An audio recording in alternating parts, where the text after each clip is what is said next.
Buongiorno, buongiorno, ben ritrovati con Focus TG. Iniziamo dalla cronaca nera, come quasi sempre avviene di questi tempi. A Santa Maria di Sala un tabaccaio è stato aggredito, legato e rapinato da un comando di banditi. Subito la linea a Ilaria Marchiori. Sì, buongiorno direttore, buongiorno ai nostri telespettatori. Ci troviamo proprio all'interno della tabaccheria con il titolare, il signor Fabrizio, che ieri sera proprio in orario di chiusura, quindi intorno alle 19, si è trovato faccia a faccia con questi banditi che gli hanno puntato la pistola in pieno volto. È qui con noi. Allora Fabrizio, ci vuole raccontare com'è andata, cosa è successo? Sì, niente, praticamente era l'orario di chiusura e ero qua dietro il bancone.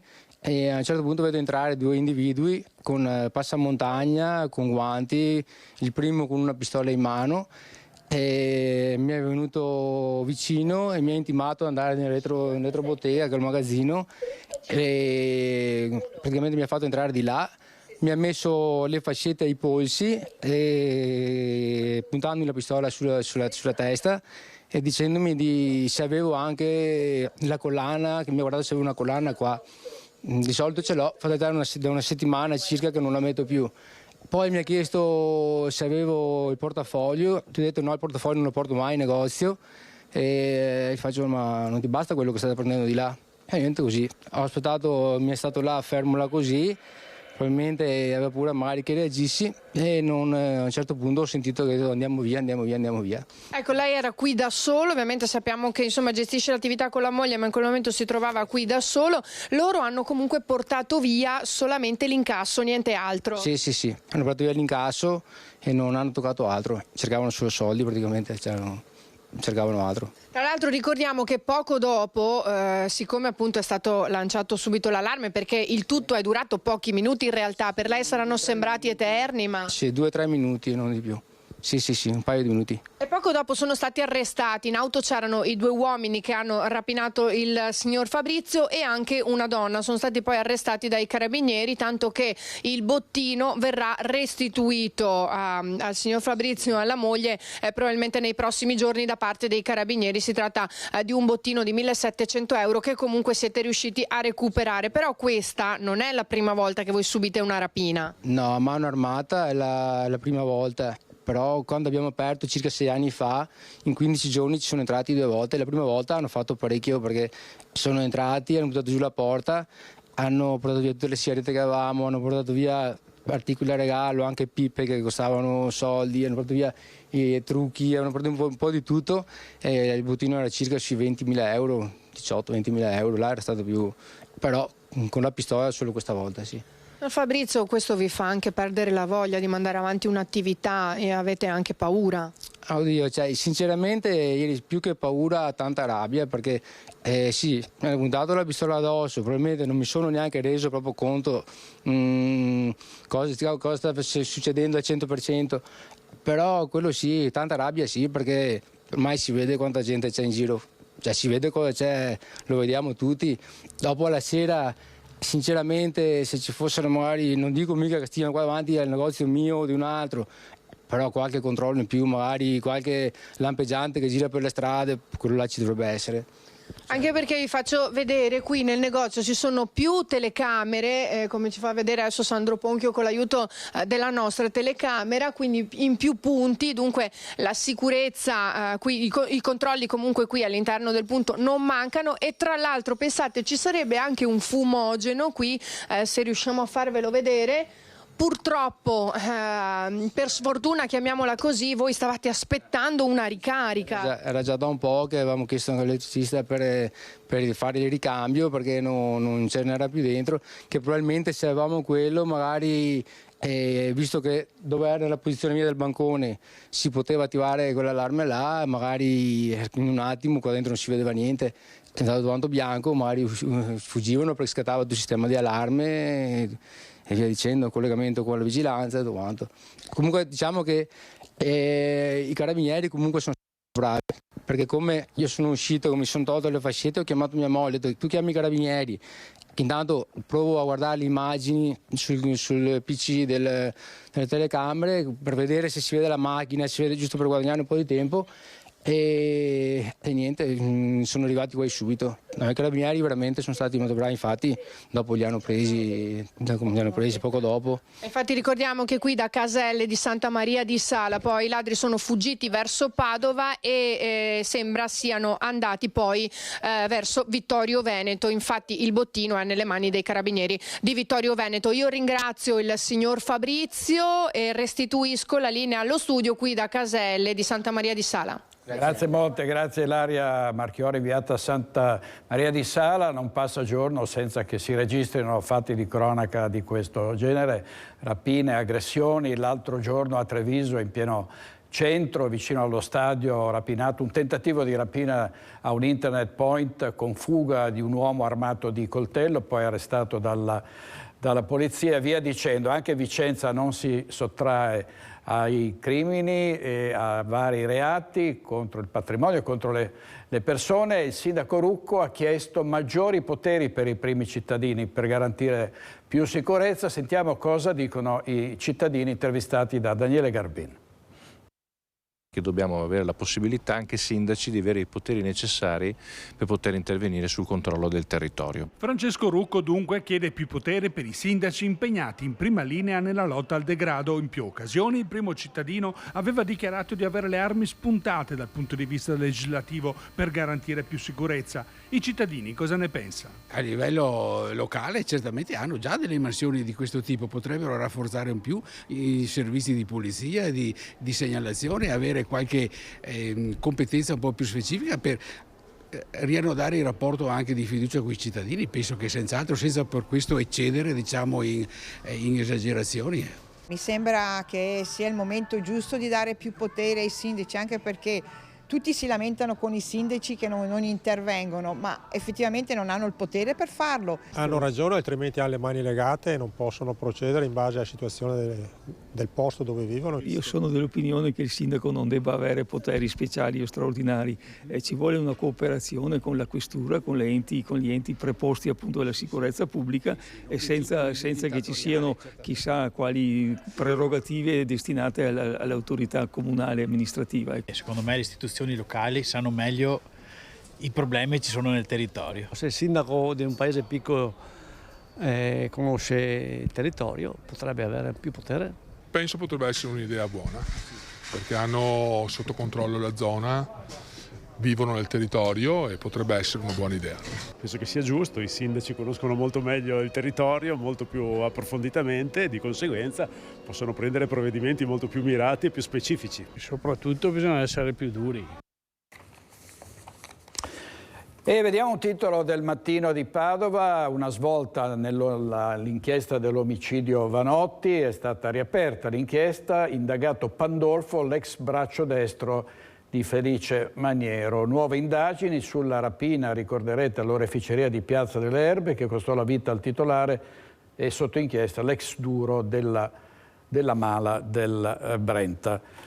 C'è stata una tragedia sfiorata a Conselve, un bidello colto da infarto è stato prontamente soccorso e salvato da due docenti. Vediamo. Non si sono fatti prendere dal panico e vedendo il bidello colto da malore, due professori della scuola media Tommaseo di Conselve hanno prima chiamato i soccorsi e poi, seguendo le indicazioni dei sanitari del 118, hanno praticato il massaggio cardiaco in attesa dell'arrivo dell'ambulanza. Grazie al tempestivo intervento di due insegnanti, un 60enne collaboratore scolastico è stato così salvato da un infarto e ora è ricoverato in ospedale a Schiavonia. L'uomo è stato visto barcollare e poi accasciarsi a terra. I due professori al telefono con i medici hanno seguito alla lettera le indicazioni, praticando il massaggio cardiaco imparato nei corsi di primo soccorso. Minuti preziosi quelli recuperati in attesa dell'arrivo dell'ambulanza, che hanno permesso così di salvare una vita. Servizio di Valentina Visentina, restiamo a Padova perché sapete che il prefetto non ha autorizzato il riconoscimento dei figli delle coppie gay. Stasera ci sarà una manifestazione delle famiglie Arcobaleno, si preannuncia una manifestazione imponente. Intanto si parla della maternità surrogata, cioè dell'utero in affitto, dei figli delle coppie omogenitoriali. Vediamo la storia di un un uomo, 60 interventi chirurgici correttivi. È stata questa l'odissea di una transgender castellana costretta ad andare all'estero 7 anni fa per il cambio di sesso. 60 interventi e quindi davvero una storia di grandi anche difficoltà e di sofferenza. Vediamo. Benvenga il Centro regionale per il cambio di sesso. La benedizione del direttore generale dell'ULSS 2, Francesco Benazzi, parte dall'assunto che questa sia ormai una necessità reale. Lo dimostra il fatto che già 2 richieste siano state avanzate all'azienda sanitaria negli ultimi tempi. Lo dimostra ancora di più il calvario di una donna, un tempo uomo, dell'area castellana, che ha subito nel suo percorso ben 60 interventi chirurgici. Nel suo caso è avvenuto tutto in un paese straniero più di 7 anni fa. Le terapie ormonali, l'operazione effettuata all'estero in una struttura non all'altezza, l'anestesia eccessiva, le pericolose iniezioni di silicone per creare le forme femminili, i problemi alla circolazione e alla cute. Fu l'inizio di un incubo. La donna ha dovuto effettuare più di 60 interventi per riparare al danno riportato a causa dell'intervento, conferma Benazzi, che la conobbe all'inizio del suo mandato come direttore generale. All'epoca non c'erano troppe alternative. A molte persone transgender non restava che guardare ai viaggi della speranza verso altri paesi, spesso senza enormi garanzie di sicurezza e con tutte le problematiche conseguenti. Con il nuovo centro di riferimento regionale invece si mettono a disposizione professionalità altissime. Sarà realizzato nella struttura che già ospita l'unità di medicina della riproduzione in via Modena a Padova. Lunedì nell'ospedale universitario si è svolto l'ultimo tavolo tecnico del gruppo interdisciplinare Incongruenze di genere, la squadra di specialisti che rappresenta l'ossatura del futuro centro. E ne abbiamo parlato ieri sera a Focus delle coppie gay, abbiamo parlato anche della questione degli uteri in affitto. Sentiamo cosa ha detto, tra l'altro, l'assessore all'istruzione e al lavoro della Regione del Veneto, Elena Donazzan. Sentiamo. E se ci sono gestite altrimenti, non certo a mezzo stampa, però che la stampa e che i media si scatenino, no, su questo punto la dice lunga di come stiamo sottovalutando tutto. Credo di ricordare proprio con lei, direttore, che qui dicemmo si sta sottovalutando quello che può essere un'escalation, no? E che nessuno voleva, non tanto la pace, tutti vogliono la pace, ma la vogliono a parole, la vogliono quando si tratta di fare affari, non è normale. Credo che questo sia esattamente la storia. Sì, questa era la parte riguardante le armi, perché il titolo era Armi in vendita e utero in affitto. Qui l'assessore stava parlando della guerra in Ucraina. Andiamo avanti con la questione delle coppie, delle famiglie Arcobaleno. Dopo il caso Padova, parlano le famiglie Arcobaleno, c'è preoccupazione per la decisione del prefetto, come vi dicevo, di bloccare i riconoscimenti anagrafici dei figli delle coppie omogenitoriali. 32 i casi registrati in città dal 2017. Sentiamo. I nostri bambini sono di serie B, anzi siamo famiglie di serie B, poiché lo Stato si accanisce su di noi anziché pensare a qualsiasi altra cosa. Il governo per tanti mesi, per tanti anni ha detto, essendo all'opposizione, che noi non siamo la loro priorità, eppure dopo neanche 4 mesi dall'inizio del governamento noi siamo diventati tutto d'un tratto la priorità loro, per toglierci i diritti e per toglierci la possibilità di vivere la nostra vita. Si è passati dall'indifferenza ad un'attenzione urgente. La pensano così le famiglie Arcobaleno. C'è preoccupazione dopo che il prefetto di Padova ha inviato a tutti i sindaci della provincia una circolare per invitarli a rispettare la sentenza della Cassazione che blocca i riconoscimenti anagrafici per i figli di coppie omogenitoriali nate con procreazione assistita. Questo creerebbe un danno dal punto di vista legale verso i bambini che stanno per nascere oppure sono già nati ma non sono ancora stati registrati, oppure sono nati ma hanno già il certificato di nascita rilasciato all'estero, come per esempio nel caso di 2 padri che hanno i figli concepiscono all'estero. Padova dopo Milano diventa un caso. Dal 2017, anno in cui si è insediata l'amministrazione di centrosinistra guidata da Sergio Giordani, sono stati 32 i bimbi, figli con doppia madre, registrati all'anagrafe. In settimana è in programma un incontro in prefettura tra il primo cittadino padovano e una delegazione del comune con il prefetto Raffaele Grassi. La prefettura sta monitorando se in provincia, in qualche altro comune, ci siano altri casi. Nel frattempo Sergio Giordani si è espresso con una nota chiedendo che un tema così delicato che riguarda i diritti civili dei bambini non venga piegato a battaglie ideologiche. Il caso Padova è arrivato anche all'attenzione nazionale, tanto che la segretaria del PD Elly Schlein, che sabato ha manifestato a Milano con le coppie arcobaleno, ha detto: io credo che bisogna lottare di più perché la pressione che è stata fatta sul comune di Milano, ma adesso anche sul comune di Padova, per smettere di trascrivere è frutto dell'ideologia che guida questa maggioranza di governo, che ci vuole riportare indietro nel tempo. Invece quelle famiglie chiedono che i loro figli vengano riconosciuti come lo sono anche nel resto d'Europa, ha detto Schlein intervenendo in un talk show Rai. E vediamo se abbiamo trovato il punto in cui l'assessore Donazzani ieri sera parlava delle coppie omosessuali e dell'utero in affitto. Sentiamo. I genitori stabili, marito e moglie, figure a cui viene fatta la radiografia anche dell'equilibrio psicologico, viene fatto di tutto. A due donne o due uomini che decidono, gli uni peggio degli altri, mi viene da dire, di acquistare un bambino, certamente i due uomini, insomma, è abbastanza chiaro che hanno fatto questo, e questo allora è permesso. Anzi no, facciamo le manifestazioni per dire che devono anche essere assolutamente registrati. È un reato comunque la maternità surrogata, no? Voglio certo, dire. È un reato la maternità surrogata, ribadiamolo. Sì. Eppure anche in Italia un noto cantante, credo Tiziano Ferro, due bambini, esibito in una immagine di sé. Io l'ho trovata agghiacciante, lo dissi allora, lo ripeto oggi. Credo che veramente vadano tutelati i bambini e i bambini sono la prima cosa da tutelare, non quest'altri. Molto chiaro. Allora vediamo un altro, ecco, vediamo il servizio dove ci sono Zaia e Conte.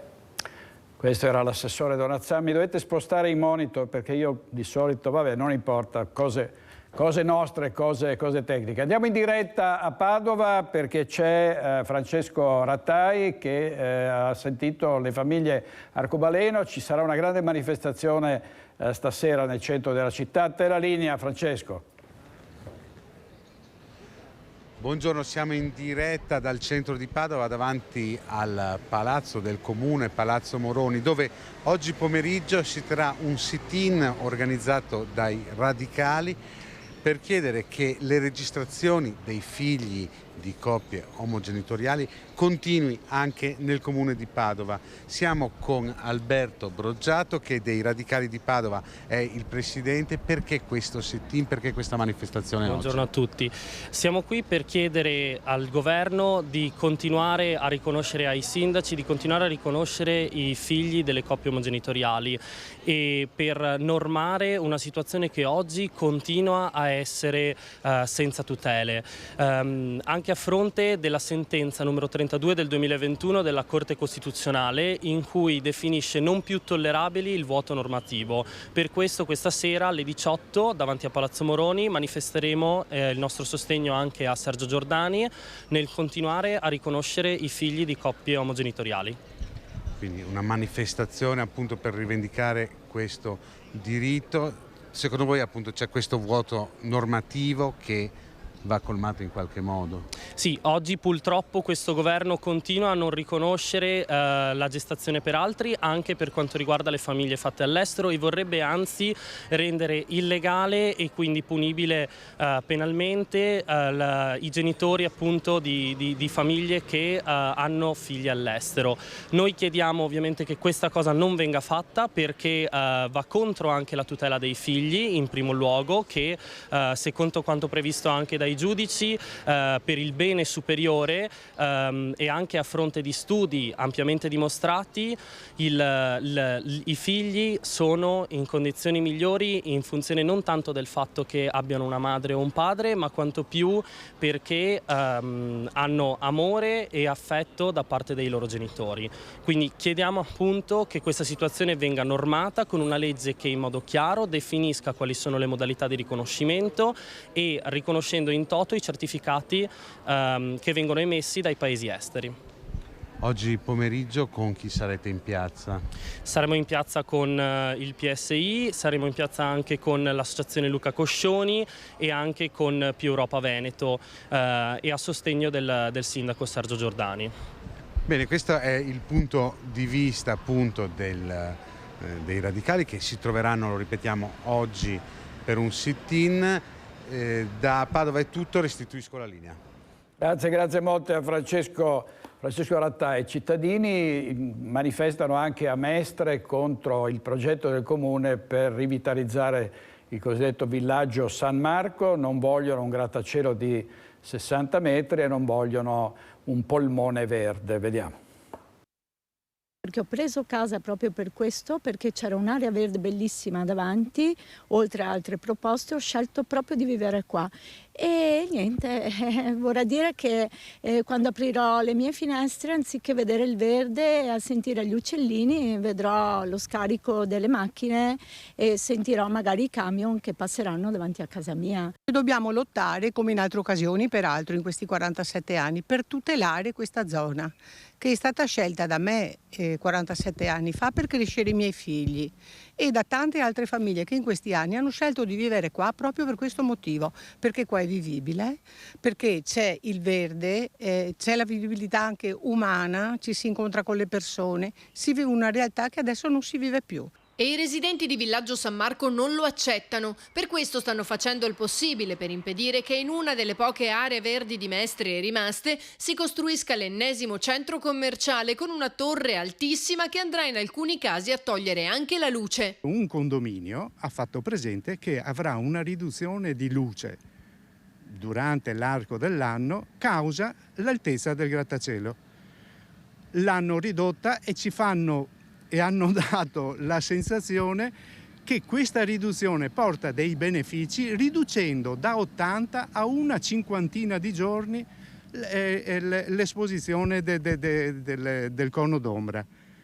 Non è accettabile questa cosa, perché anche fosse un solo giorno è per tutta la vita. Quello che l'amministrazione vuole realizzare è una ferita al territorio, una ferita sotto diversi aspetti, dal punto di vista commerciale, dal punto di vista della residenza, del consumo del suolo, della vivibilità dei cittadini, e dobbiamo tenere presente che tutto parte dalla necessità di modificare un'area di 26.000 metri quadrati con un costo circa di 2 milioni di euro. Ecco, per fare questa giusta bonifica si vuole costruire una torre di 60 metri, una zona commerciale di oltre 4.500 metri quadri e tutte le opere urbanistiche annesse e connesse. Questa è una speculazione. E i residenti non hanno intenzione di arrendersi. In un mondo dove dobbiamo salvare il pianeta, noi invece distruggiamo il verde.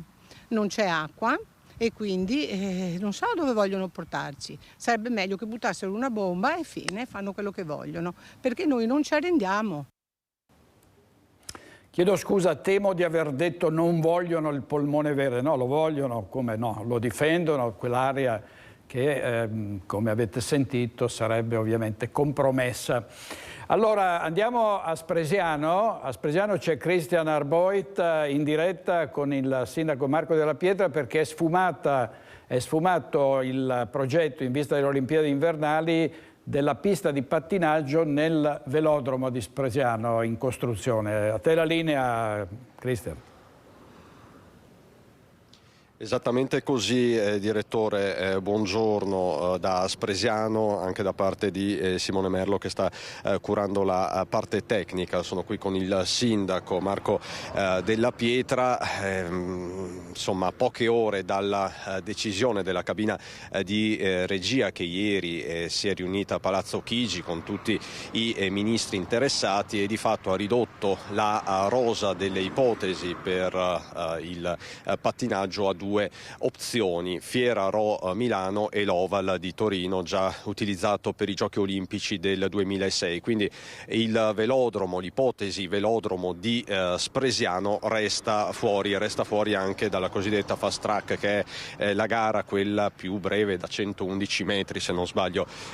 Sindaco, questo sogno è stato accarezzato per diverse settimane e a mettere la carta Spresiano, velodromo di Spresiano sul tavolo era stato lo stesso governatore del Veneto Luca Zaia in occasione di una cabina di regia che si era riunita a Venezia, ma ieri appunto si sono incrociate le carte, i vari progetti e si è deciso di accantonare il progetto di Spresiano perlomeno per il pattinaggio, anche perché va detto, questa struttura non è un pattinodromo, è un velodromo, nasce come velodromo ed è una storia infinita che ormai ci trasciniamo da molto tempo.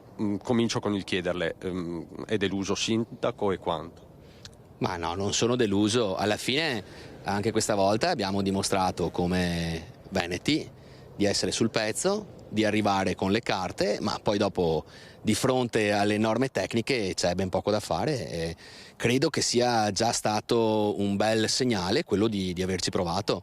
Quindi c'era una canzone che diceva non c'è più niente da fare, è stato bello sognare, l'abbiamo accarezzato questo sogno olimpionico, chiaramente c'è una realtà di ciclismo su pista invece da portare avanti. Quindi già il fatto di competere con Milano, con Torino, Spresiano, insomma, lei dice è stato tonificante tutto sommato. Sì, i nostri vecchi dicevano Spresian, Canton de Mian, in questo caso qua quasi alla pari, no? Adesso, a parte gli scherzi, ci abbiamo provato, era giusto provarci e credo che andasse comunque presa l'occasione perché sennò ci saremmo mangiati le mani.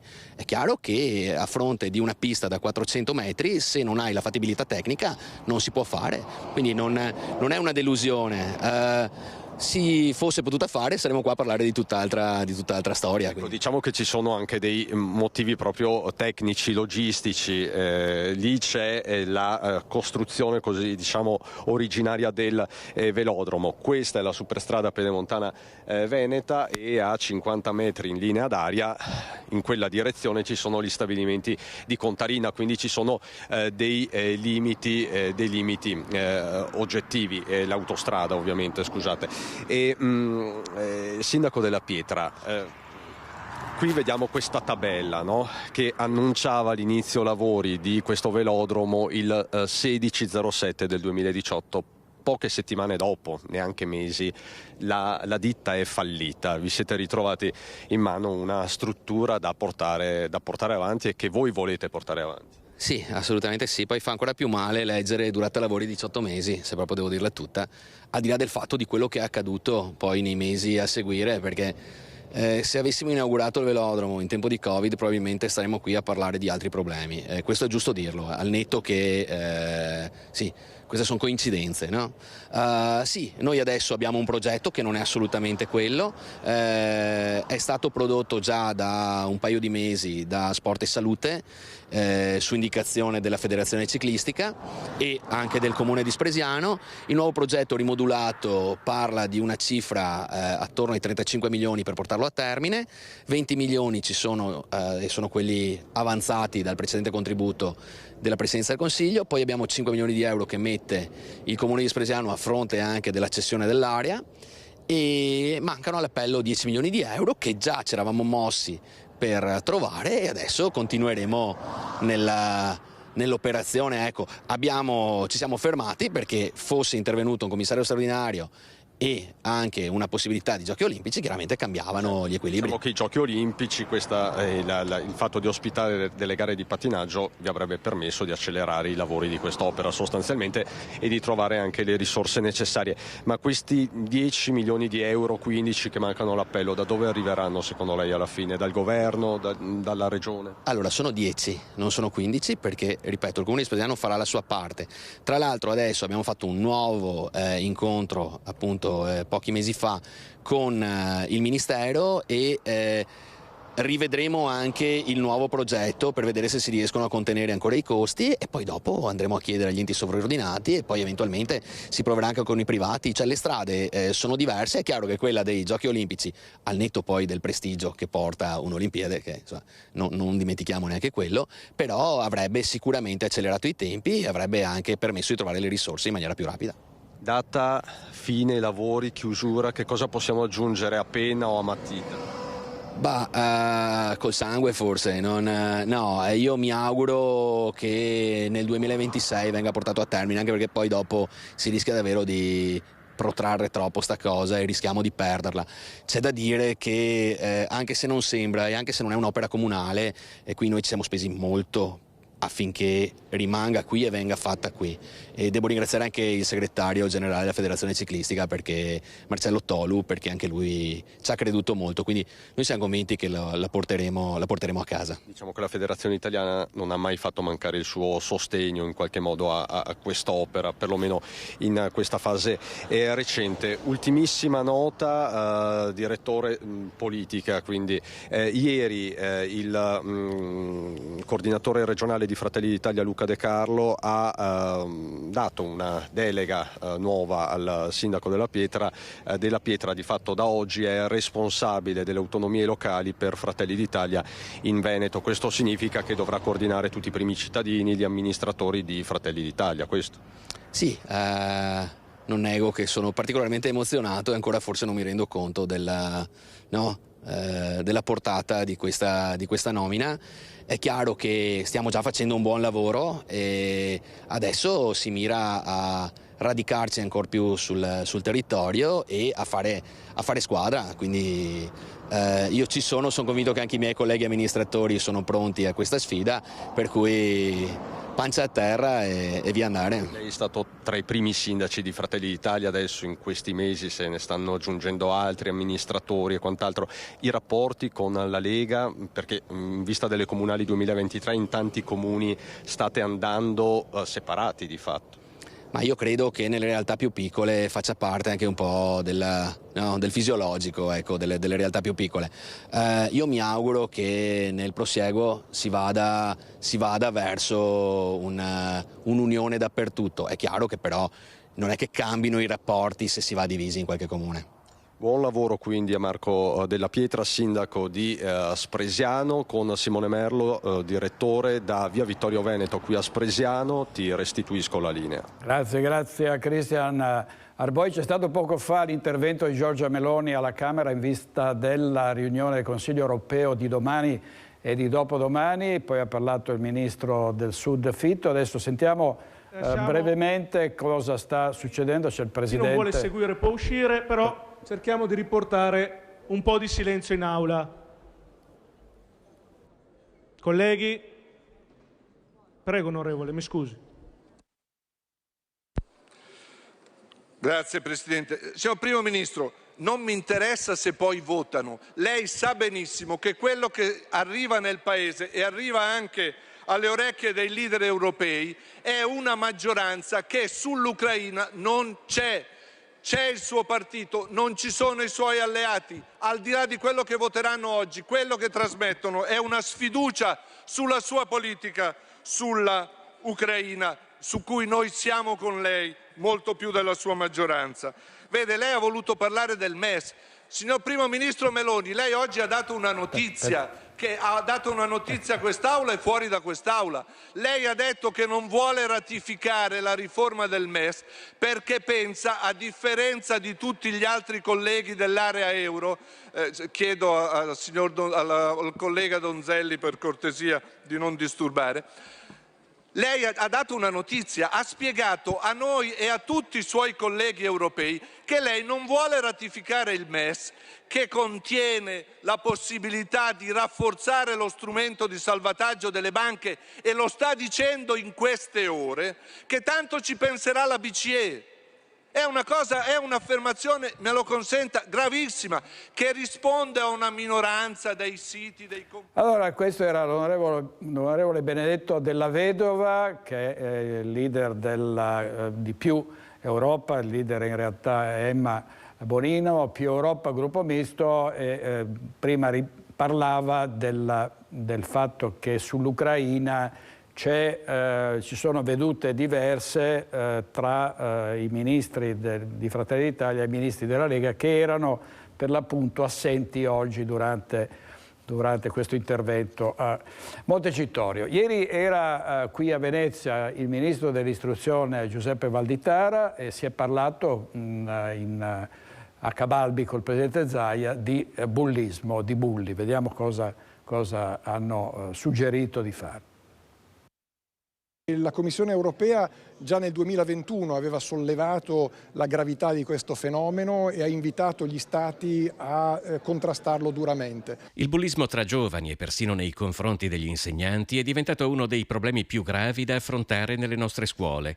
A Venezia, per la giornata regionale dedicata alla memoria e all'impegno in ricordo delle vittime delle mafie, il ministro dell'istruzione e del merito Giuseppe Valditara lo ribadisce, partendo dalla sua circolare che ha vietato i cellulari in classe. Ora il cellulare sta o in un cassetto fuori dalla classe oppure sta nella borsa.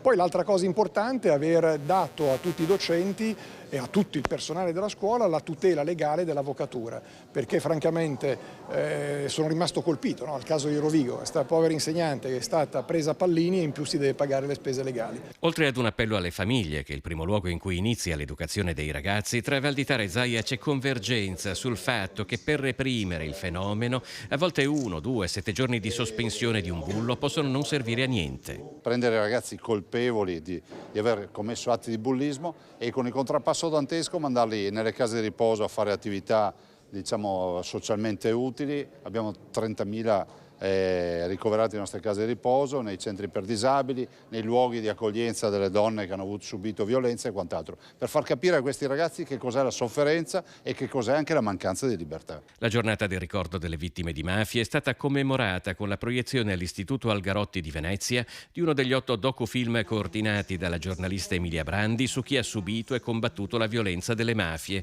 un fenomeno sempre più diffuso anche in Veneto. Noi ci costituiamo per legge regionale come parte civile in tutti i processi per mafia.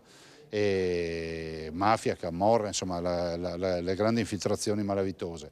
E quindi siamo costituiti e sarò il 4 come teste, come parte civile, ovviamente a portare le ragioni della Regione.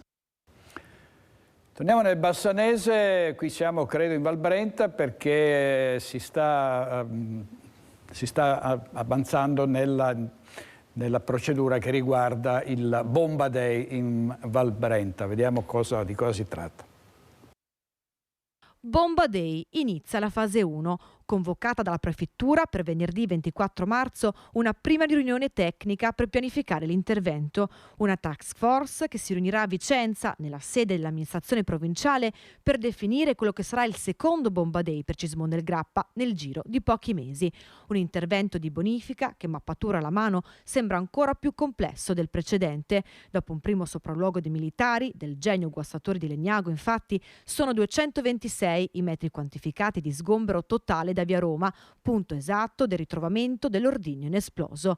Un déjà vu per Cismon del Grappa. A giugno una bomba da 1000 libre, la cosiddetta Old Lady, aveva tenuto col fiato sospeso l'intero territorio e ora una granata da 305 mm torna a far paura. E intanto Cismon attende. La bomba nel frattempo è al sicuro sotto un cassone di ferro nell'area delimitata in mezzo alle abitazioni. E quante volte nei nostri studi ci sono sindaci che dicono non riusciamo a mettere le firme, a prendere delle decisioni perché poi diventiamo penalmente perseguibili senza colpa. Era successo anche a Diego Marchioro, sindaco di Torri di Quartesolo, che era stato indagato dopo un'alluvione nel 2020. Adesso questa inchiesta è stata archiviata. Questa mattina ho ricevuto la notizia che il PM ha deciso per l'archiviazione, per me e per gli altri indagati. Si mette un punto all'iter giudiziario che a settembre 2022 aveva visto il sindaco di Torri di Quartesolo destinatario di un avviso di garanzia per i fatti legati all'alluvione del 6 dicembre 2020 che riguardò i quartieri Pini e Casoni. Indagato per inondazione colposa ed omissione di atti di ufficio, accusa che da subito aveva rigettato confidando nella giustizia. Oggi la notizia dell'archiviazione. È un passaggio positivo che il PM abbia ritenuto non esserci reato in quello che ho fatto nel mio comportamento. Nel 2020 la rottura improvvisa dell'argine della roggia Caveggiara aveva portato l'acqua del Tesina ad entrare nella roggia, dando il via all'esondazione che colpì diverse abitazioni. Oggi il sindaco ripercorre quei momenti e gli anni passati a difendere Torri dalle piene del Tesina. Il Tesina lo conosco da circa 40 anni e sul Tesina ho passato molte notti insonni per controllarlo, per fare in modo che tutto quanto si svolgesse senza danni. In questa occasione purtroppo non è stato possibile prevedere un cedimento di un argine. E sottolinea l'impegno profuso dall'amministrazione non solo per il ripristino della normalità, ma anche rivolto alla partita dei ristori. Ed è guerra sul Covid in Consiglio regionale, vediamo uno dei tanti titoli che sono usciti, guerra dopo la commissione d'inchiesta Covid, le minoranze accusano Zaia e vanno in procura, si potevano salvare 3.000 persone, la maggioranza invece difende le proprie posizioni, sostiene che la questione dei tamponi rapidi a un certo punto si è esaurita, le accuse del centro-sinistra erano infondate e poi su tutto il resto la maggioranza appunto fa quadrato attorno al presidente Zaia e soprattutto respinge le accuse di avere gonfiato i dati delle terapie intensive per permettere al Veneto di non finire nuovamente in zona arancione o rossa, accuse pesantissime che certamente lasceranno degli strascichi.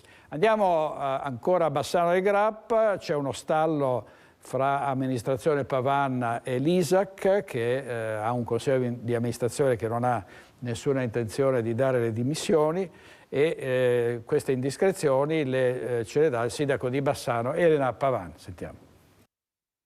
Alcuni consiglieri avevano dichiarato che si sarebbero dimessi una volta approvato il bilancio e una volta inaugurato il nucleo demenza all'interno di ISAC. Aspettiamo questa data e poi stiamo a vedere se questi consiglieri sono di parola.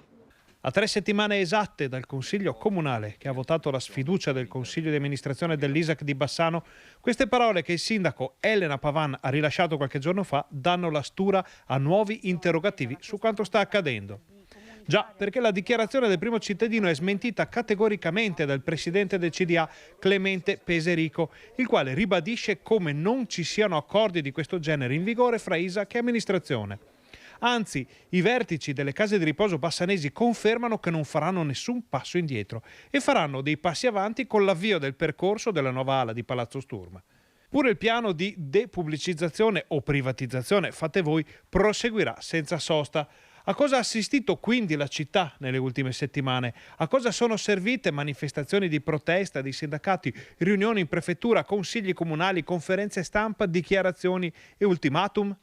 A creare un muro contro muro, una guerra di trincea che rischia di logorare tutti.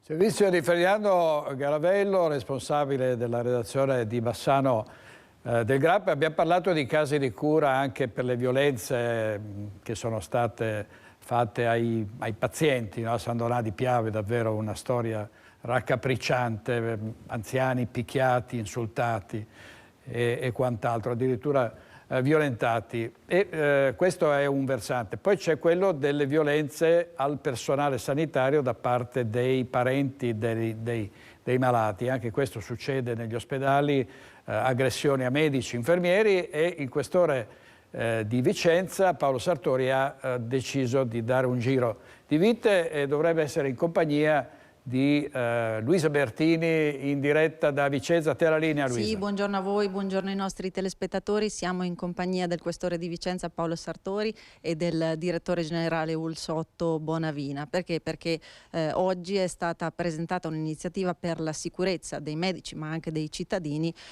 volta appunto ad accrescere la sicurezza proprio qui all'interno dell'ospedale. Di cosa si tratta? Si tratta di un ampliamento della fascia oraria di apertura del posto di polizia presso l'ospedale di Vicenza e presso l'ospedale di Bassano. Quindi per quanto riguarda Vicenza vedremo di tenere aperto l'ufficio di polizia almeno fino alle ore 23 durante i giorni infrasettimanali. Mentre invece per quanto riguarda l'ospedale di Bassano, che sino ad oggi era aperto fino alle ore 14, per alcuni giorni della settimana riusciremo a tenerlo aperto anche fino alle ore 20. Ecco, quanti agenti in più saranno impiegati? Dipenderà dalle giornate, comunque riteniamo che alcune unità vengano impiegate sia a Vicenza e altre unità a Bassano. Non possiamo dare un numero preciso anche perché dipende dalle situazioni, dipende dalle giornate. Ecco, questo diciamo che risponde a un disegno che in Italia... Sì. È un disegno molto più ampio che è stato deciso a livello nazionale proprio a seguito dei gravissimi episodi simili a quello che è avvenuto a Vicenza nei giorni scorsi, che sono avvenuti anche in altre città. E questi episodi sono stati significativi per ribadire quanto importante possa essere la presenza delle forze di polizia all'interno degli ospedali. Ecco, tornando proprio qui a Vicenza, un episodio che è stato un caso isolato, ma che comunque nell'anno scorso tante segnalazioni sono arrivate. Sì, un caso isolato che ha lasciato comunque il segno per l'aggressività con cui è stato condotto. E il personale, è vero, personale medico deve essere tutelato, ma personale infermieristico che insomma è in numeri più ampi di presenza e che è sempre in prima linea. Ecco, poi qui c'è stato un presidio proprio di medici, di infermieri la settimana scorsa che chiedevano maggiore sicurezza. Andiamo anche a rispondere a questa richiesta? La risposta alla richiesta è stata data immediatamente a tutto il personale e il presidio che ha avuto dalla sua il fatto che non aveva né colore né sigle sindacali, ma è stato condotto veramente all'unanimità dal personale che opera al San Bortolo e in tutti gli ospedali dell'ULSS 8. Ha voluto dare una dimostrazione di vicinanza a tutti coloro i quali sono stati vittime di aggressioni fisiche ma anche verbali. Lei lanciava anche un appello proprio ai semplici cittadini. Sì, perché solo con una formazione condivisa si arriva, queste non sono soluzioni che dimostrano la civiltà di uno Stato, perché i nostri operatori sono qui a lavorare e a dare risposte. Come tutti sbagliamo, perché chi fa sbaglia, però è la formazione condivisa tra operatori e utenti che può dare un segnale veramente forte di civiltà che portiamo avanti. Ecco, io ringrazio i nostri ospiti e restituisco a voi la linea studio. Grazie a te Luisa. Intanto i bassanesi aspettano con ansia il cosiddetto Tribunale della Pedemontana e c'è una cittadella giudiziaria bloccata, è costata 12 milioni di euro, si sono fatti dei passi avanti verso la riapertura, dovrebbe tornare a Bassano anche il sottosegretario alla giustizia, il padovano Andrea Ostellari. Vediamo gli sviluppi di questa vicenda. Il conto alla rovescia è idealmente scattato il 6 febbraio, quando è partito quell'orizzonte di 6 mesi di tempo, durante la visita del sottosegretario alla giustizia Andrea Ostellari ai locali del nuovo tribunale mai aperto a Bassano. Al territorio Roma chiede di mettere nero su bianco la necessità di una riapertura. Per questo gli amministratori, la Regione, rappresentanti delle 3 province, Vicenza, Padova e Treviso, più di 70 sindaci sono stati invitati venerdì 24 marzo alle 17 nella sala Chilesotti del Museo Civico di Bassano alla presenza del sottosegretario Ostellari. Possiamo dire che abbiamo i tecnici addetti a verificare queste cose che dicono che il progetto va bene, è bello e che è utile. Con il ministro Nordio favorevole come Ostellari anche il secondo sottosegretario alla giustizia, Andrea Del Mastro delle Vedove, che propone il modello Tribunale della Pedemontana a territori interessati come quello di Chiavari in Liguria. Il progetto, studiato con la Regione, è già pronto da tempo. Siamo riusciti a fare un bel progetto, un progetto che comprendesse 3 province, quindi che fosse un tribunale che usciva dai limiti all'interno della provincia, che quindi guardasse a un'area vasta, omogenea sia dal punto di vista economico che dal punto di vista culturale e sociale. Abbiamo verificato che Bassano effettivamente è al centro di questa zona, siamo più raggiungibili da parte di tutti quei 78-75 comuni che abbiamo coinvolto nel progetto. Abbiamo una pedemontana che finalmente nel 2016, quando abbiamo fatto il progetto, era ipotetica, adesso è effettiva e si vede quanto utile è. Effettivamente è difficile trovare un argomento a contrario. La palla adesso passa ai rappresentanti del territorio chiamati a rispondere alle istanze dei loro cittadini, forti di una richiesta pressante che arriva da una delle aree locomotive del Veneto e dell'Italia che negli anni si è espressa in modo chiaro. Io ho mandato un messaggio un po' a tutti i sindaci, ho mandato una letterina mia, di mia iniziativa, ho detto sono l'ex presidente dell'ordine, quello che è stato un po' a capo di questo progetto. Guardatelo con attenzione e soprattutto ascoltate i vostri cittadini. Quindi lei si aspetta che ci siano tutti venerdì? Ma direi di sì. Ieri un messaggio forte e chiaro del Capo dello Stato che è andato a Casal di Principe nella giornata in cui si ricordavano le vittime della mafia. Casal di Principe è il regno della Camorra e ci sarà una manifestazione antimafia anche ad Eraclea, dove ci sono casi, ovviamente sapete che ci sono stati casi di associazione per stampo mafiosa, e questa iniziativa lanciata da CGIL, CISL e UIL, e il 27 marzo in piazza Garibaldi accanto ai sindacati ci saranno tutte le associazioni delle categorie economiche. Vediamo.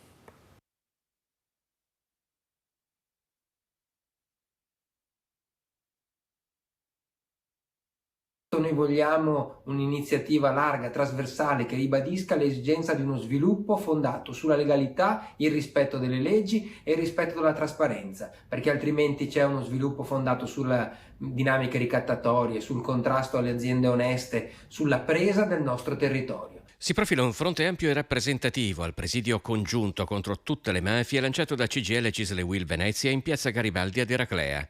La manifestazione si terrà lunedì prossimo dalle 17:30 e vuole ribadire l'importanza della legalità e lanciare un segnale forte di sensibilizzazione di fronte a ciò che non è più un rischio, ma una realtà anche in Veneto e nel veneziano. Purtroppo ancora oggi un residente su 2 in Veneto pensa che il fenomeno della criminalità organizzata, delle mafie, non interessi la nostra regione, non interessi il nostro territorio. Invece abbiamo visto come questo è molto presente, come sono altissimi i reati che hanno a che fare proprio con la criminalità organizzata. L'attività della criminalità organizzata è un fenomeno complesso che richiede una collaborazione ampia e decisa su più fronti ed è la prima volta, dicono i segretari provinciali delle 3 sigle sindacali, che si costituisce un fronte così largo su un tema così significativo, una composizione ampia e trasversale che affianca ai sindacati praticamente tutte le associazioni delle categorie economiche. Chiediamo ai cittadini di essere con noi perché serve uno sviluppo economico del territorio veneziano diverso da quello che hanno in testa le mafie, diverso da quello che ha in testa la criminalità organizzata e che tutte le forze sociali e le forze economiche insieme possono costruire. Vediamo alcune notizie appena lanciate sulla prima pagina del Gazzettino. Finti certificati medici venduti anche a drogati e invalidi, colonnello dell'aeronautica ai domiciliari, bufera anche sulle autoscuole. E poi il BO è il migliore ateneo in Italia dove studiare anatomia, fisiologia, geofisica e statistica. La classifica Ca' Foscari prima per Hospitality and Leisure Management, una classifica delle migliori università nel mondo. Notizia di cronaca nera: abusa della figlia tredicenne dopo uno spinello. Il papà organizza la spedizione punitiva, prima ti torturo e poi ti uccido, una brutta storia raccontata dai giornali oggi. E c'è un'altra storia che riguarda l'ex allieva dell'aeronautica Giulia Schiff, che è andata a Latina per il processo a carico di coloro che Giulia Schiff ha accusato di lesioni e di molestie. Vediamo.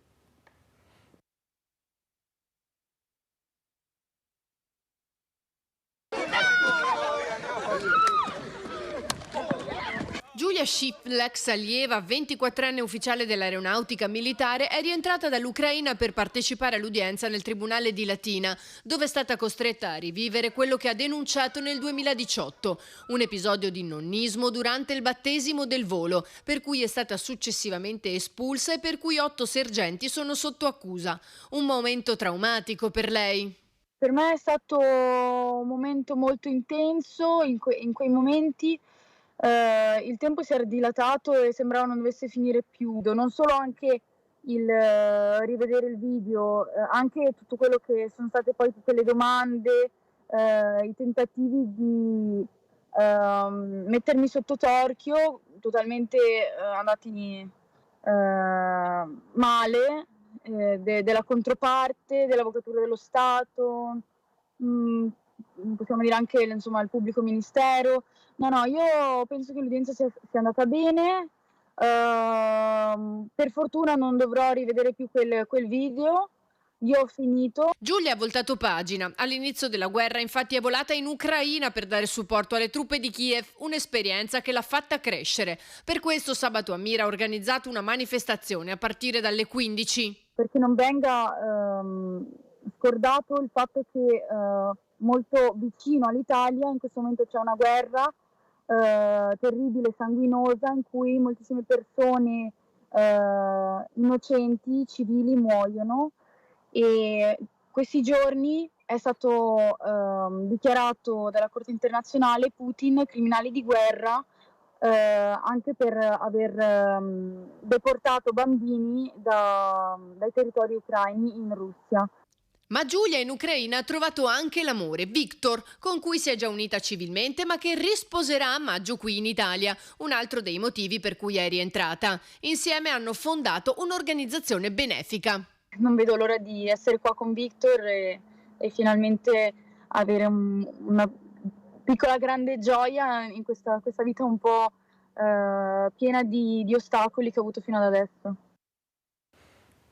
Servizio di Ilaria Marchiori, intanto c'è la grossa difficoltà da parte di alberghi, di ristoranti di trovare lavoratori stagionali. C'è una caccia a 30.000 dipendenti per l'estate perché proprio mancano uomini e donne che possano svolgere certe attività. E poi però ci sono anche le vicende legate alla mancanza di lavoro per coloro che hanno superato una certa età e che sono troppo giovani per andare in pensione e troppo vecchi per rimettersi per lavorare. Loro vorrebbero lavorare ma non li assumono. È il caso di questa signora, si chiama Nada, è una disoccupata di 53 anni, sentiamo il suo sfogo.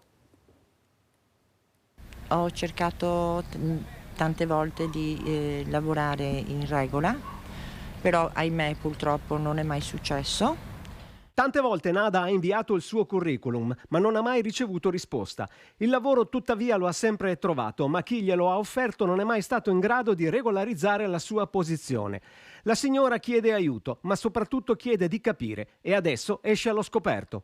Mettersi in gioco, mettere la faccia, che tante persone oggi le ho contattate che hanno il mio stesso problema, però mi dicono che non si espongono più di tanto perché hanno paura, ma io capisco, la paura non fa parte di noi, perché nella vita mettersi in gioco vuol dire essere una persona piena di vita, di coraggio e di andare avanti. In molti posti di lavoro le aziende puntano notoriamente su forze giovani e quando si arriva a un colloquio la delusione è frustrante. Mi è capitato sì veramente di confrontarmi anche con i colloqui di lavoro sentendomi dire anche degli ispettori dei supermercati: signora, io l'assumerei anche domani, però purtroppo non posso perché ha l'età insomma che non mi permette di assumerla. La volontà di lavorare insomma non manca, ma sembra che chi offre un lavoro abbia esigenze spesso insormontabili, richieste di caratteristiche specifiche e spesso anche qualche discriminazione. Anche stamattina mi è capitato di entrare su un supermercato, c'era un cartello esposto, macellaio, con e senza esperienza, e purtroppo anche là mi hanno detto, anzi mi ha detto il ragazzo, ha detto guarda mi dispiace, ha detto però cerchiamo con esperienza. Anche là i cartelli fateli meglio, con esperienza, senza esperienza. E poi un po' mi sono sentita un po' anche umiliata, ha detto che cercavano uomini, o se no donne, macelleria con esperienza. Allora io sto dicendo, se vengo qua a chiederti un lavoro vuol dire che io ho piacere di mettermi in gioco, perché ho bisogno di lavorare, non ho bisogno di giocare. La storia di ordinaria disoccupazione raccontata da Fabio Masona. Andiamo a Venezia, che pare sia la città in cui i residenti imprecano più che in qualsiasi altro luogo. Vediamo se è vero e sentiamo soprattutto cosa dice il capo di Venezia.com, Matteo Secchi. Vediamo. Quante imprecazioni possono scappare mediamente dalla bocca di un veneziano nel corso di una giornata? Tantissime, più del doppio che nel resto d'Italia, secondo Preply, una piattaforma di apprendimento delle lingue che in uno studio sul tema le avrebbe anche contate. A Venezia ci sono 19 imprecazioni al giorno per abitante. Un primato nazionale che Matteo Secchi, presidente della storica piattaforma Venezia.com e profondo conoscitore di venezianità, prende con filosofia. Secondo me a Venezia i motivi ci sono tutti affinché ogni veneziano di media dica 19 parolacce, imprecazioni al giorno. Quindi da un certo punto di vista non mi stupisco assolutamente. Questa mattina volevamo farlo come pesce d'aprile, informando la popolazione che c'era un'ordinanza comunale per cui chi diceva le parolacce veniva multato dai vigili, però ormai ce l'avete bruciata. Tra le 20 città prese a campione nello studio, Padova si piazza al secondo posto dietro a Venezia, assieme a Brescia con 17 imprecazioni al giorno. Verona invece è penultima con 6, prima di Taranto, e assieme a Napoli, Catania, Bologna, Bari e Parma. Ma perché a Venezia si dovrebbe imprecare più che in una grande città? Credo comunque che il numero sia falsato, perché nelle altre città credo che dicano molte più parolacce di noi, perché quando sono imbottigliati nel traffico ne dicono tante, solo che non vengono rilevate. Noi qui a Venezia siamo sempre a piedi, siamo di persona, e quindi è più facile rilevare il nostro numero di parolacce. Secondo me, per esempio a Milano ne dicono no 19, ma ne dicono 35, è solo che le dicono nel loro privato, nella loro automobile. Secondo me è una teoria, naturalmente. Quindi i milanesi le dicono nel loro abitacolo e non li sente nessuno. Andiamo in pubblicità un paio di minuti, poi torniamo nella parte dell'approfondimento, parleremo dei crediti incagliati del super bonus, del PNRR, magari anche delle case green, con Marcello Bano, Fabrizio Boron e Giovanni Battista Mestriner. State con noi, grazie.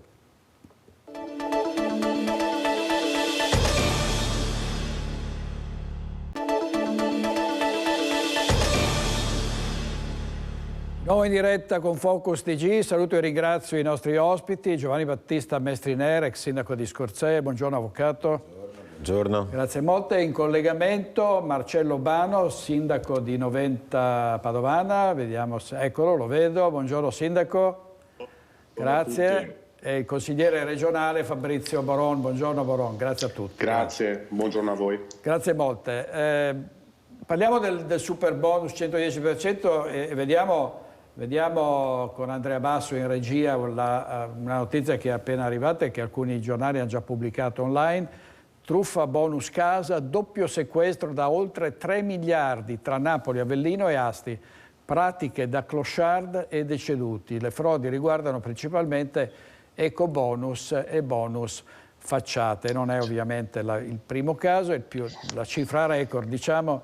Mestriner, c'è il dramma di chi ha avviato lavori contando poi sull'arrivo di risorse che poi invece sono bloccate perché c'è il dramma dei crediti incagliati, no?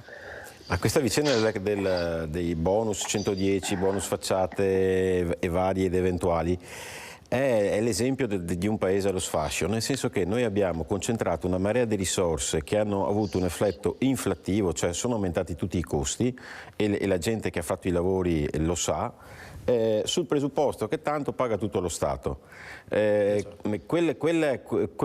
Non lo aggettivo, quel personaggio di nome Giuseppe Conte che andava in giro per l'Italia a dire votate Movimento 5 Stelle perché avrete la ristrutturazione della casa gratuitamente, andava avanti così, l'effetto è questo. L'effetto è che gratuitamente abbiamo che cosa? Abbiamo le casse dello Stato vuote, un'inflazione impressionante sui materiali da costruzione per coloro che non hanno utilizzato il bonus, le persone normali, e abbiamo gratuitamente una marea di falsi, una marea di truffe, una marea di situazioni vergognose. Allora, qualcuno pagherà per questo? Io mi chiedo adesso, un rappresentante del Movimento 5 Stelle, un qualcuno di loro pagheranno per questo danno che hanno fatto alla collettività, alle casse dello Stato, alle casse dei cittadini e con fenomeni delinquenziali così incredibili? Perché una truffa con un sequestro da 3 miliardi di euro 3 miliardi di euro significa, tanto per essere chiari, 1/3 dell'IMU pagata in tutto lo Stato. Cioè in tutta Italia l'IMU che ogni cittadino paga, 1/3 pesa circa 4 miliardi, 3 miliardi e qualcosa. Quindi una truffa da 3 miliardi di euro significa una truffa su soldi che lo Stato deve dare, che è pari a 1/3 di tutta l'IMU pagata in tutta Italia. Cioè, rendiamoci conto della grandezza delle cose, significa 1/3 del reddito di cittadinanza di cui stiamo discutendo. Un solo fenomeno corruttivo ha 3 miliardi di sequestro.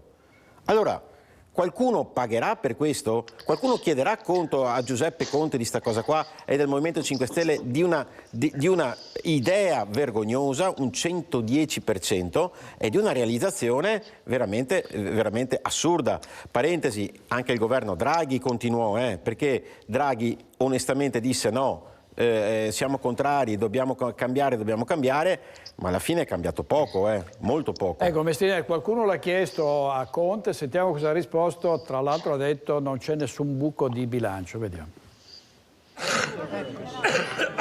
Presidente Conte. Il Movimento 5 Stelle non volge le spalle a tutti i cittadini, tutti gli operatori economici, tutti i professionisti che hanno contribuito a far crescere l'Italia, portandola quasi all'11% di PIL nel biennio 2021-2022. Non è mai successo al miracolo economico dagli anni 60. Questo governo non può permettersi di volgere le spalle a queste persone. Non c'è nessun buco di bilancio, ci sono solo vantaggi anche per questo governo.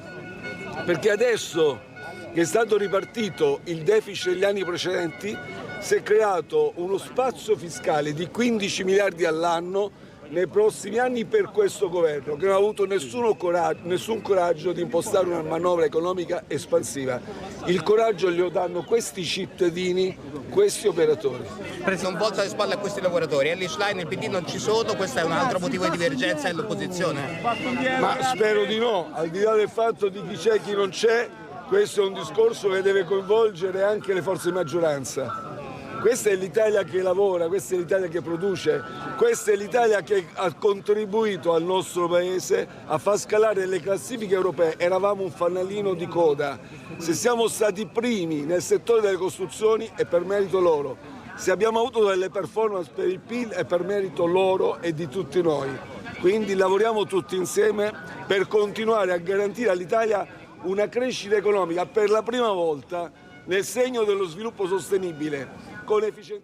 Sì, una crescita economica, però Sindaco c'è tanta gente, tantissimi privati che hanno speso dei soldi contando sul rientro di queste cifre, ma che adesso sono in grave difficoltà perché al momento non sembra, se ne sta parlando adesso al governo perché c'è anche una scadenza e bisogna decidere entro il 31 marzo, ma sembra che non sia così semplice.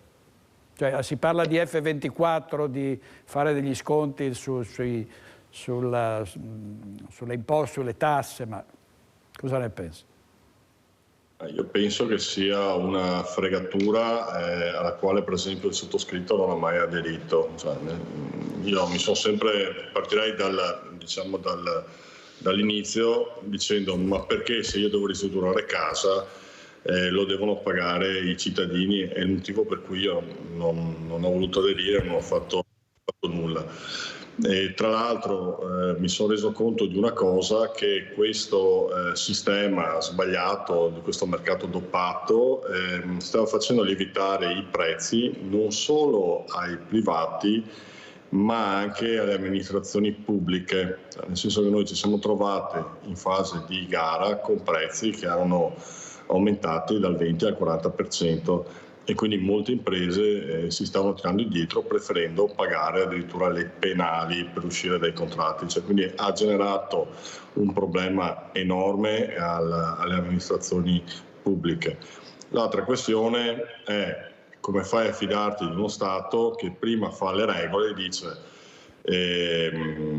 potete scontare, potete vendere il costo del vostro rifacimento, e dopo cambia le regole e dice no, adesso le svalutiamo, siccome non c'è nessuno che le compra, perché dopo chi si mette in casa dei titoli tossici, dei crediti tossici, dice va bene, adesso ve li svalutiamo al 60% sulle tasse. Allora, quantomeno, secondo me, se hai preso un impegno dovresti dargli l'importo complessivo, primo. Seconda cosa, bene ha fatto il governo a mettere un fermo, cioè un freno, perché altrimenti saremmo andati tutti in default, almeno questo è il mio pensiero, creando un buco di bilancio impressionante che nessuno avrebbe comprato, perché chi si compra in un momento del genere dei crediti che non accetta nessuno sano di mente. E quindi ci siamo trovati in una situazione purtroppo dovuta a un governo incapace che ha continuato, giustamente come diceva Mestianere, anche con il governo Draghi, e adesso con un nuovo governo che deve metterci una pezza e purtroppo anche in maniera impopolare, bloccando questa fortissima speculazione e purtroppo facendo ricadere, come sempre succede, nei cittadini le colpe. Dispiace, però è così. Ecco, Borone, lo si è visto anche con il reddito di cittadinanza, cioè purtroppo è un paese in cui, come diceva Prezzolini, c'è una grossa prevalenza dei furbi sui fessi, no? Diceva questo grande scrittore amico di Montanelli. Anche qui truffe addirittura da 3 miliardi, no? Per cui c'è anche questo fattore dell'illegalità, delle scorciatoie, degli imbrogli, no? Ma sa, sicuramente i furbi hanno prevalenza sui fessi. Ecco, mi piacerebbe pensare a un paese, per una buona volta, che difende i fessi, se vogliamo dire, le persone normali, le persone che rispettano le regole, e colpisce i furbi, perché è troppo semplice scoprire le truffe e quindi far pagare il prezzo a chi magari si è comportato onestamente. Questo è un paese che da decenni parla di evasione fiscale e poi aumenta le tasse per chi le tasse le paga, no? Perché l'evasore non gliene frega niente se metti regole nuove, non gliene frega niente se metti burocrazia in più, non gliene frega niente se aumenti le tasse, tanto alla fine lui non le paga. La stessa cosa è sulle regole della defiscalizzazione, che uno può essere d'accordo o non d'accordo sul 110, però il fatto che un qualcosa viene fatto dallo Stato e che poi alla fine, se ci sono delle cose che sono state fatte male e ovviamente qualcosa non è stata fatta nel modo corretto, alla fine il prezzo lo debba pagare chi si è comportato onestamente, è la solita regola come quella del pagare le tasse. Abbiamo gente che è in grossissima difficoltà perché hanno speso decine di migliaia di euro di, ovviamente, anticipi, consulenze, progetti, certificazioni, che si sono trovati dapprima fuori dal 110 perché a un certo punto hanno detto basta. Quelli invece che avevano già fatto la domanda si trovano o con i cantieri bloccati perché le imprese ovviamente non si ritirano dai cantieri, perché non avendo più la cessione si ritirano, o nella peggiore delle ipotesi chi ha già aperto un cantiere e magari ha scontato il credito in banca, perché le banche, guarda caso, la regola della cessione del credito come è stata fatta? È stata fatta che andavi in banca, ma chi realmente acquistava il credito erano le grosse agenzie internazionali di finanza. No? Le grosse agenzie e quindi acquistavano questi crediti, ovviamente sono rimasti bloccati nei conti correnti. Oggi oltretutto con l'aumento dei tassi di interesse diventa qualcosa che rischia di far saltare famiglie, imprese. Ecco, pensare oggi che la soluzione sia quello di dire no a tutto, di tirare il tempo lungo per trovare la soluzione a quelli che il credito ce l'hanno bloccato e dire che la truffa è la giustificazione per far pagare chi la truffa non l'ha fatta, ecco, io non sono d'accordo. Mi auguro che si possa vivere in un paese dove Hai trovato la truffa? Bene, vai a beccarti i truffatori e gli fai pagare il dazio in maniera molto dura e molto forte. E magari quello che invece si è comportato onestamente gli dai la possibilità di andare avanti. Altrimenti poi viviamo sempre nelle stesse logiche, che a pagare sono sempre i fessi, come ha detto lei, no? Sì, poi alla fine vuol dire precludere qualsiasi altro tipo di intervento, perché poi se la gente non si fida più e dice adesso non mi infilo in un'altra situazione pericolosa. Guardi, le dico ad esempio una regola semplicissima che secondo me è stata sbagliata di principio sulla questione del 110. Detto che potevano benissimo farlo 80-90, premesso questo. Hanno fatto passare il messaggio, la maggior parte dei finanziamenti al 110 sono andati sulle entità condominiali. Tanto che anche oggi, quando è stato bloccato il 110, hanno bloccato per le unifamiliari o bifamiliari, perché ci vuole l'ISEE, quindi sei fuori da quel contesto, e non per le parti condominiali. Ma qualcuno si rende conto che ci sono appartamenti da 100-150 metri su alcuni palazzi delle città che valgono anche €1 milione? Cioè che vivere in un condominio non è sinonimo di essere povero e vivere su un unifamiliare è sinonimo di essere ricco? Cioè, questo è il concetto sbagliato su cui si parte.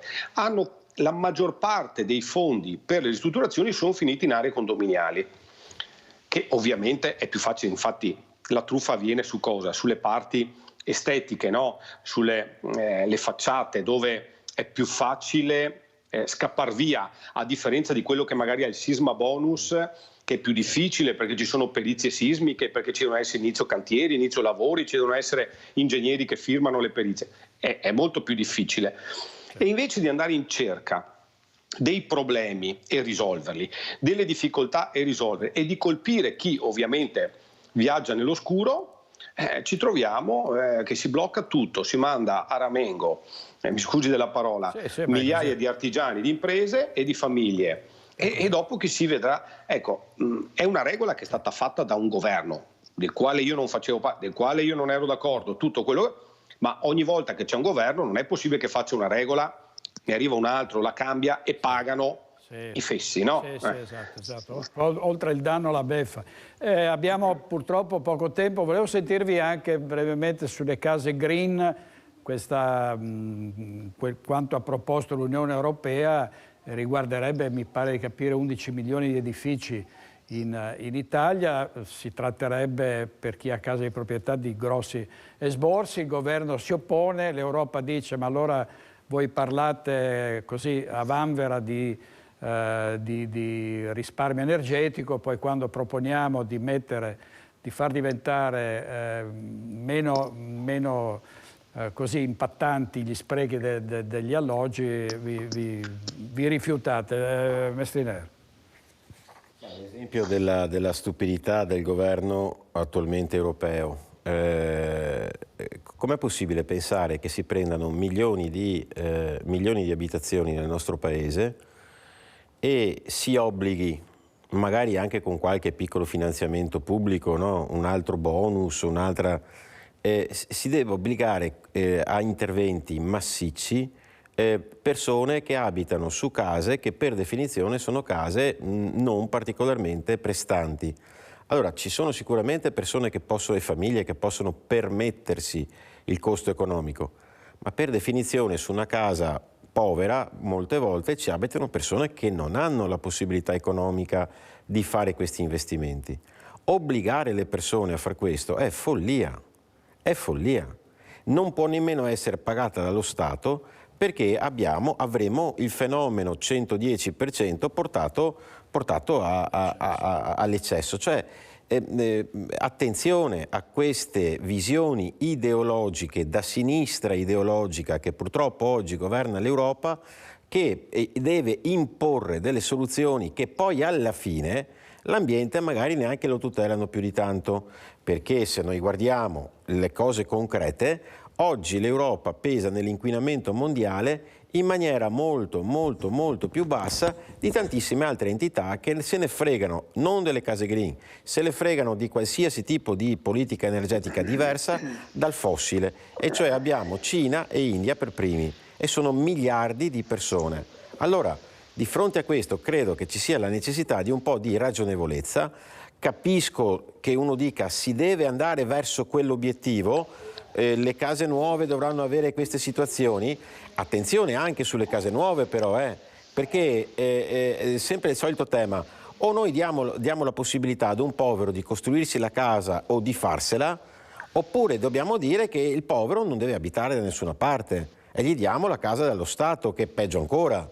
Allora, dobbiamo comunque contemperare le esigenze del clima, ma anche dell'economia, anche della società, perché non possiamo creare un clima meraviglioso e dei poveri spiantati che non hanno i soldi per arrivare a fine mese, perché li obblighiamo a fare dei lavori che sono totalmente fuori di testa. Questo è il senso delle cose e bene fa il governo italiano a opporsi a questa ideologia. È ora di frenare su questo, come sulle stessi motori diesel. Il blocco totale del diesel che stiamo prefigurando è una follia, Favorisce la Cina, si sta dicendo. Vediamo nella giornata mondiale dell'acqua cosa dicono i bassanesi rispetto a chi appunto in piena siccità chiede che si facciano risparmi sull'acqua, che non ci siano gli sprechi che purtroppo ci sono anche nelle reti idriche. Vediamo. Sulla giornata mondiale dell'acqua si celebra oggi ed è importante a livello mondiale. È importante sì, anche perché se no noi non saremo qua a farci intervistare se non ci fosse l'acqua. Ecco, giornate come questa hanno un valore secondo lei? Invitarli? Ma non so se hanno un valore, solo quando cade il 22 marzo. Dovrebbe avere un valore da mo'. Perfetto. Cosa bisogna fare secondo lei? Cosa si doveva fare? Sono importanti giornate come queste? Importanti sono importanti, ma quello che è più importante sarebbe fare una buona riforma sull'acqua, cioè darla anche ai privati e farla gestire bene, non sempre alle municipalizzate che poi non fanno lavori, si disperde acqua tanto. Penso che sia importantissimo, non è importante, perché andiamo incontro proprio alle stagioni di siccità, è una roba incredibile e dobbiamo pensare anche a livello dirigenziale della che ha il potere di fare dei bacini di contenimento per procurare l'acqua, perché più avanti andiamo secondo me peggio è. Penso che ci siano persone che sono al governo che non sanno nemmeno di cosa stanno parlando e che quindi hanno la problematica in mano ma non sanno come risolverla, e dobbiamo anche prendere in considerazione magari le azioni fuori dall'Europa come Israele, che hanno attuato un piano di desalinizzazione dagli anni 90, che è una cosa che per loro è normale, per noi è fantasia. È importante celebrare una giornata così ancora in questo momento anche di difficoltà. È importante sicuramente. Io vengo dall'Alto Adige e voi adesso volete l'acqua del Veneto, dovete pagarla però. Mi raccomando. Questa era una giornata mondiale per cui il tema è diffuso. No? Siamo messi male comunque, bisogna un po' che tutti ci pensiamo a questo mondo che va tutto al rovescio, perché le macchine bisogna lasciarle un po' a casa e vedere cominciare a respirare e forse torna alla neve l'acqua. No, è importante parlarne. Se non si parla dell'acqua che serve e viene sprecata è inutile. Per lei è importante celebrare giornate come queste? Sì, penso che sarà sempre più importante anche, dato l'andamento del clima. Cosa bisogna fare secondo lei? Fare dei piccoli invasi per l'agricoltura nelle zone collinare soprattutto, e riciclare l'acqua dove è possibile. O tutti iniziamo a fare qualcosa o le cose non si risolvono. Quindi giornate come queste sono importanti per quale messaggio oggi secondo lei? Proprio per pensare quotidianamente al problema che abbiamo, ma a tutti i problemi che abbiamo, perché il problema dell'acqua è correlato a tanti altri problemi che si accumulano. Sarà meglio iniziare a pensare su queste situazioni, perché non è possibile mandar via tant'acqua che sprechiamo. Certo, è molto importante sensibilizzare la gente a non fare spreco di acqua, perché purtroppo noi non ce ne accorgiamo, ma lasciamo nelle generazioni che vengono un problema enorme, grosso, e guardiamo al terzo mondo con superficialità, ma quello che succede nel terzo mondo poi col tempo si può verificare anche da noi. Viva l'acqua! Intervista di Daniele Garbin sul ponte degli Alpini. Possiamo avere ancora un paio di minuti, mi scuso con i nostri ospiti, ma siamo un po' in ritardo. Marcello Bano, c'è una nuova sensibilità perché i cittadini da un lato rischiano di vedersi prosciugare i conti e dall'altro sono invitati a non prosciugare l'acqua. Sì, cerco di essere telegrafico. Sì. Per quanto riguarda l'acqua è il bene più prezioso che abbiamo e purtroppo abbiamo perdite importanti sulle condotte, investimenti che non partono, e l'unica soluzione secondo me è investire per desalinizzare l'acqua. Sì, è vero. Non abbiamo tante alternative. Per quanto riguarda la Casa Green, è l'ennesima fregatura della Comunità Europea che ci dà a noi cittadini, che ci obbliga a contrarre un debito sulla casa, che è l'unico bene che abbiamo, che molto spesso ci mettiamo l'anima, la vita, eccetera. Ma non è l'ultima, perché ci sarà la macchina, noi saremo obbligati a cambiare l'auto con l'auto elettrica, ci obbligheranno a mangiare insetti, cioè noi stiamo andando su una Comunità Europea che vuole privatizzare le concessioni balneari, cioè sta andando tutto quanto a rovescio con questa Europa che sinceramente l'unica cosa buona che ci aveva fatto era mettere a disposizione dei fondi, dei soldi, anche se a debito, strutturali, per far ripartire l'economia e per migliorare la vita, la qualità della vita. Invece purtroppo vediamo che questi soldi vengono sprecati, stiamo continuando a contrarre debiti che pagheranno le nuove generazioni e ci vogliono ancora dare l'ennesima fregatura sulle auto, sul mangiare, eccetera. Grazie. Purtroppo va bene. Sindaco, grazie molte. Fabrizio Boron. Ma guardi, semplicemente, a parte che il contesto della Casa Green è chiaro, è una forma ideologica, se pensiamo che il primo produttore di inquinanti di CO2 in atmosfera è la Cina, no? Che produce oltre il 33%, mentre l'Europa produce il 7,5%. Di più di noi ne produce anche gli Stati Uniti. E sembra incredibile che qualcuno possa pensare che lo smog della Cina o degli Stati Uniti si possa fermare al confine in aria.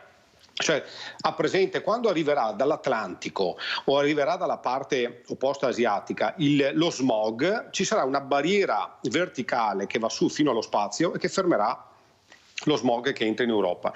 Quindi è chiaro che ciò non è possibile e pertanto chi spinge in quel viatico lì è solo esclusivamente una forma ideologica che non risolve nemmeno il problema della questione energetica, ovvero abbassarsi il consumo energetico, perché casomai lo risolvi la questione energetica producendo fonti alternative. Ecco, mi pare che siamo in questo contesto e vorrei solo ricordare, giusto perché c'è un ex sindaco e un sindaco in collegamento, sì, che il PNRR a debito che dovremo pagare vale molto di più del 110%. Quindi quando ragioniamo di debiti non sono solo quelli che si accumulano sulle incentivazioni, ma sono anche quelli che si accumulano su finanziamenti che arrivano dall'Europa, che sembra tanto buona, te li dà, ma dopo li vuole indietro e guarda caso aumentano i tassi. Quindi il conto lo pagheremo sempre, alla fine lo paghiamo sempre. Una doppia fregatura. Grazie a tutti, grazie a Giovanni Battista Mestriner, a Marcello Bano e a Fabrizio Boron per essere stati con noi. Andiamo in pubblicità, state con noi, grazie.